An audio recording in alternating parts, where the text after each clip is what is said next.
saya Cindy Amanda. Dan kali ini saya ditemani oleh Imelda. Halo.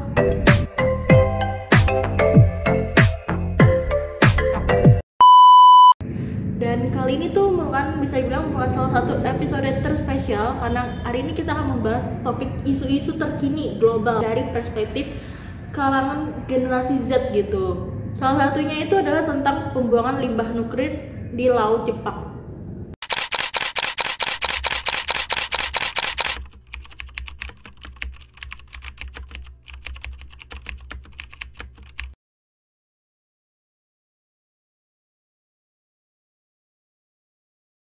Pemerintah Jepang mulai membuang ribuan liter air limbah radioaktif yang telah diolah dari pembangkit listrik tenaga nuklir atau PLTN Fukushima ke laut pada hari Kamis 24 Agustus. Di mana proses pembuangan air tersebut akan berlangsung selama 30 tahun ke depan.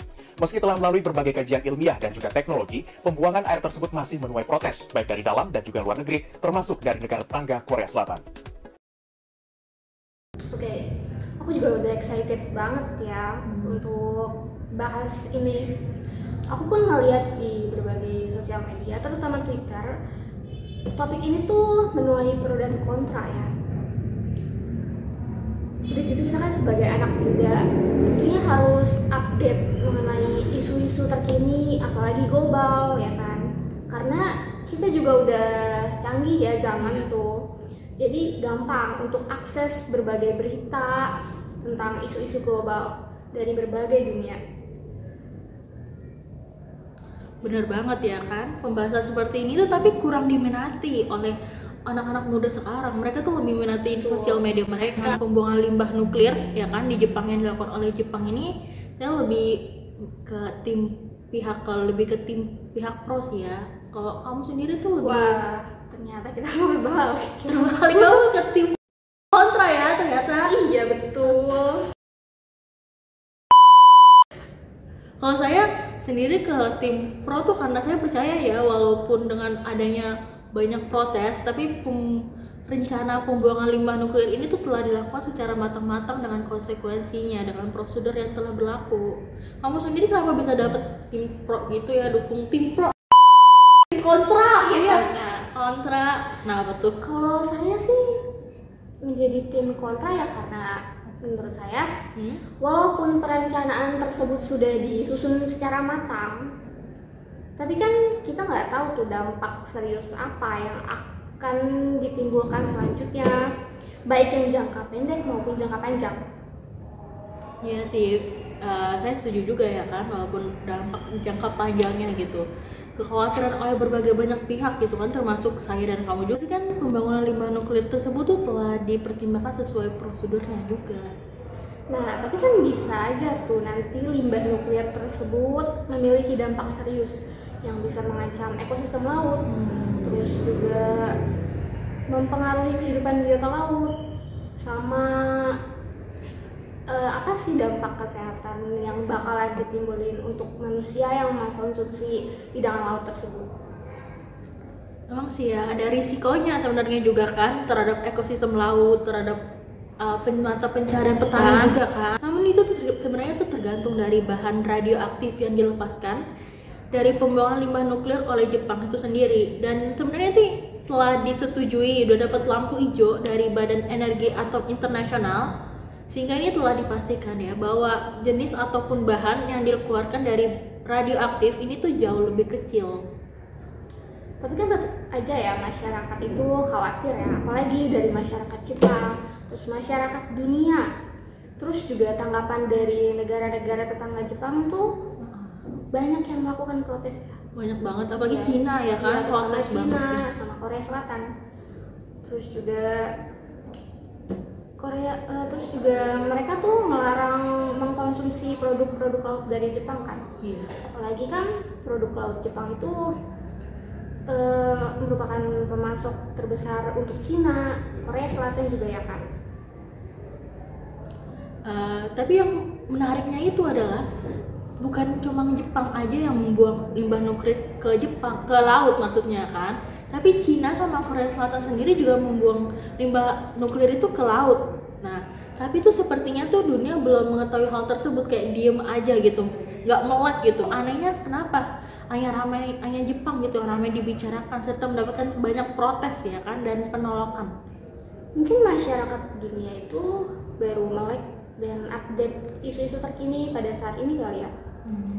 Kemudian juga untuk limbah laut kan tidak bisa serta-merta langsung dibuang ya, karena jelas-jelas terkontaminasi oleh radioaktif.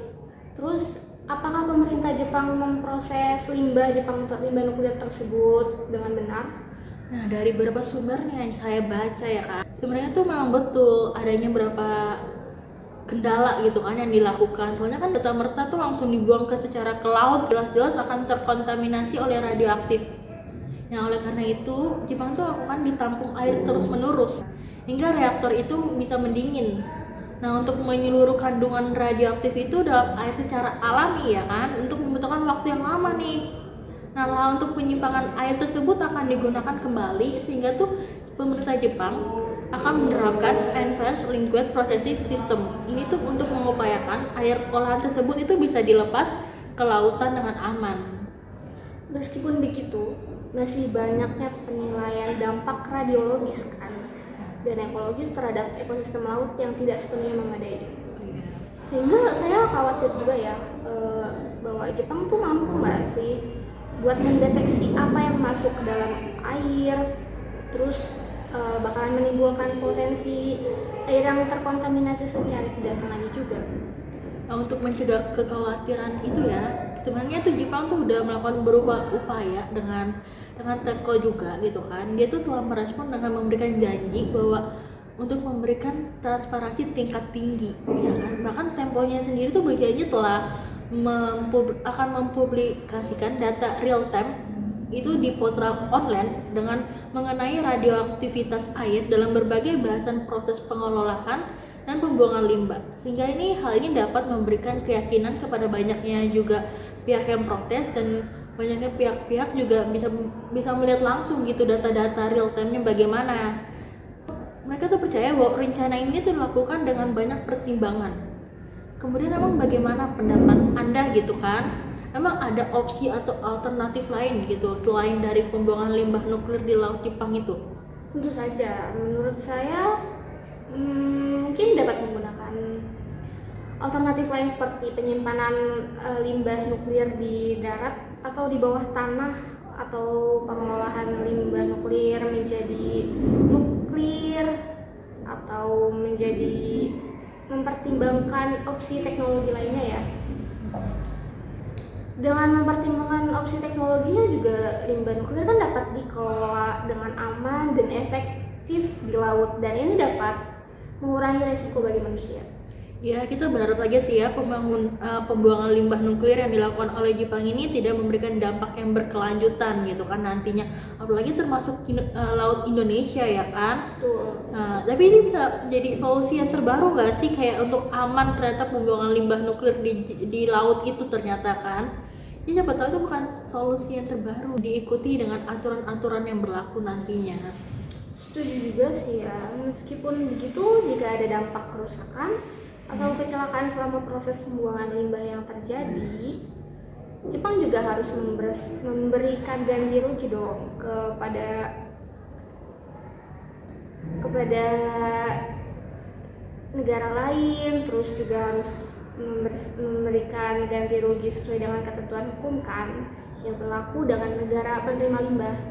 Ya, jadi banyak pertimbangan sebenarnya ya yang harus dibahas nantinya ke depannya gitu, dan ini kayak menarik banget sebenarnya untuk dibahas, dan ya ini jadi pembahasan kita sebenarnya hari ini. Terima kasih juga untuk email ya kan yang udah menemani saya di sini, dan sampai jumpa di episode lain guys.